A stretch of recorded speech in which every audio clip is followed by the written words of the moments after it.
दोस्तों काफ़ी दिनों पहले मैंने बोला था कि मैं स्टॉक मार्केट पर एक डेडिकेटेड कोर्स लेके आने वाला हूं जो कि बेसिक टू एडवांस होगा।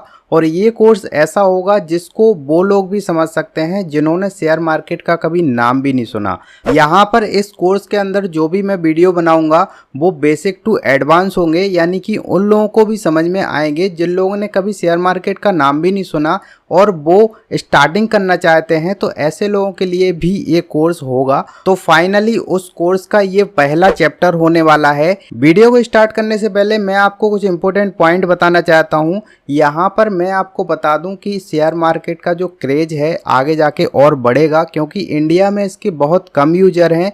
आगे जाके ये बढ़ते ही जाना है तो इसका क्रेज भी बढ़ेगा। और दूसरा पॉइंट ये है कि शेयर मार्केट एक बेस्ट प्लेस है अर्निंग करने के लिए और इन्वेस्टमेंट करने के लिए। आपको कभी ना कभी सुनने को मिला होगा कि स्टॉक मार्केट गैम्बलिंग है, लेकिन मैं आपको बता दूं ऐसा वही लोग बोलते हैं जिनको स्टॉक मार्केट की नॉलेज ही नहीं होती है। खैर ये सारी बातें होती रहेंगी, काफ़ी ज़्यादा वीडियो इसके ऊपर आने वाले हैं तो हम समय समय पर ये सारी बातें करते रहेंगे। आज के इस चैप्टर में हम आपको इन्वेस्टमेंट से रूबरू करवाने वाले हैं, यानी कि इन्वेस्टमेंट का इंट्रो आपको देंगे। दोस्तों आपने जब भी इन्वेस्टमेंट नाम का वर्ड सुना होगा आपके दिमाग में एक क्वेश्चन जरूर आया होगा कि इन्वेस्टमेंट क्यों ज़रूरी है, क्या हमें इन्वेस्टमेंट करना चाहिए या फिर नहीं करना चाहिए। इन्वेस्टमेंट करने के बहुत सारे रीज़न होते हैं, लेकिन आज हम इसके एक बेसिक रीज़न को एक साइकिल के थ्रू समझेंगे। देखिए हमारे देश के लोग सेविंग करना बहुत अच्छे से जानते हैं,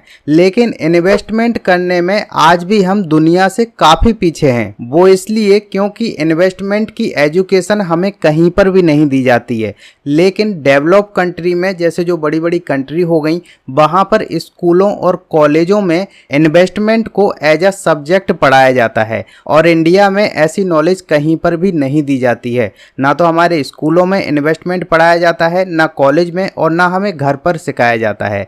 इनफैक्ट लोअर क्लास और मिडिल क्लास फैमिली के जो लोग होते हैं वो अपने घर चलाने से ज़्यादा कुछ जानते भी नहीं हैं। और ये सबसे बड़ा रीजन है कि यहाँ पर इन्वेस्टर बहुत कम है। देखिए आप सबने ये तो देखा ही होगा कि ज़्यादातर लोग अपने पैसे को घर पर रखते हैं, यानी कि घर पर सेव करके रख लेते हैं, इन्वेस्ट नहीं करते हैं। और अगर पैसा किसी के पास घर पर रखा है, एज अ फिजिकल फॉर्म में घर पर रखा है, तो वो पैसा इकोनॉमी में फ्लो नहीं हो पाता है, जिसकी वजह से ना तो वो पैसा बढ़ता है और ना ही उस पैसे का किसी को फायदा होता है। तो अगर आपको अपना पैसा बढ़ाना है तो आपको अपने पैसे को इन्वेस्ट करना होगा, और जैसे ही आपका पैसा इन्वेस्ट होगा आपका पैसा काम पर लग जाएगा। यानी कि अब आपका पैसा आपको पैसा कमा के देगा। पैसे से पैसा कमाना, आपने ये वर्ड बहुत सुना होगा। यही तरीका होता है पैसे से पैसे कमाने का, और वो तरीका होता है इन्वेस्टमेंट। अब ये इन्वेस्टमेंट कहीं पर भी हो सकती है, जैसे कि stock market, mutual fund, government bond या फिर किसी स्टार्टअप में भी इन्वेस्टमेंट हो सकती है। सिंपल एक एग्जांपल से समझिए। मान लीजिए आपने और आपके जैसे हजारों लोगों ने किसी कंपनी में, किसी स्टार्टअप में या फिर स्टॉक मार्केट में इन्वेस्टमेंट किया। अब ये कंपनियों को पैसा मिल जाता है और ये कंपनी अपना बिजनेस बढ़ाती हैं और इनका बिजनेस और बड़ा हो जाएगा और ये और ज़्यादा पैसा कमाने लगेंगी। इससे गवर्नमेंट को ज़्यादा टैक्स मिलेगा, देश की जीडीपी बढ़ती है और नए रोजगार के अवसर पैदा होते हैं। अब इन जॉब को जो लोग करते हैं ये लोग को सैलरी मिलती है और इस सैलरी में से ये लोग खुद कुछ ना कुछ इन्वेस्ट करते हैं। फिर से इन कंपनियों के पास पैसा पहुंचने लगता है और ये बिजनेस को और बड़ा करने लगते हैं और पैसा कमाने लगते हैं। तो ये साइकिल चलती रहती है। इसी तरह आपका पैसा किसी बैंक एफडी में जमा है तो बैंक के पास आपका पैसा रहता है। बैंक लोगों को ब्याज पर ही पैसा दे देता है। ब्याज पर पैसा जाएगा तो उससे पैसा कमा लेगी बैंक और कुछ आपको दे देगी, कुछ रख लेगी। तो आपसे पैसा लेके जिनको ज़रूरत है उनको दे दिया, उनसे पैसा कमा लिया। तो यहाँ पे भी एक साइकिल बन गई और ये चलती रहती है। कुल मिलाकर आपका जो पैसा है वो इकोनॉमी में फ्लो होता रहता है